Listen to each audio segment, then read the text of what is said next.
Noriu pasidalinti savo patyrimu apie tokį dalyką kaip pelyną. Aš turėjau problemų su plaukais.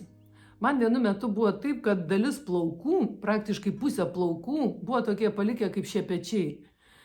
Ir ko aš nedariau, žinokit, kaukės, nakčiai, kokoso aliejaus ten trindavau, tepdavau, stengdavausi, kiek įmanoma juos papuoselėt, kad man nereiktų kirpti. Ir praktiškai buvau praradus viltį ir manau, kad aš juos kirpsiu. Bet kada aš pradėjau gerti pelyną, nusipirkus tos Nordlab, aš net nežinau, kad tai bus. Tiesiog po 3 savaičių mano plaukai, visas tas kaltūnas, kur buvo likęs tas, jie tapo šilkiniais.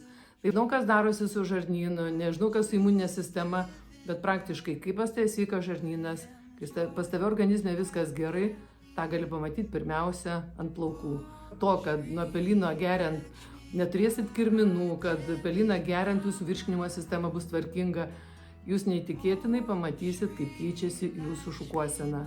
Močiutės vien vaikystėje būdavo, kad pelyną kartas nuo karto versdavo išgerti. O pelyno arbata, patikėkit, jeigu kas esat gėrę, jinai yra neįtikėtinai neskani. Jinai karti labai. Ir aš pati žinau, kad pelynas geras, kartas nuo karto, pajūry pasirinkdavau to pelyno, išsivirdavau puodelį arbatos, išgerdavau, bet paskui labai ilgai likdavo tas blogas poskanis toksai kartaus to pelyno. Neįtikėtinai apsidžiaugiau, kai radau, kad galima pelyną gerti kapsulėse.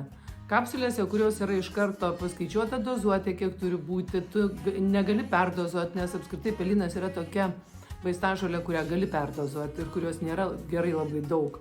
Jinai turtinga įvairiom medžiagom, man įstrigo tas, kad ten yra daug vario ir apskritai pelynas skaitomas kaip natūralus antibiotikas gamtinis.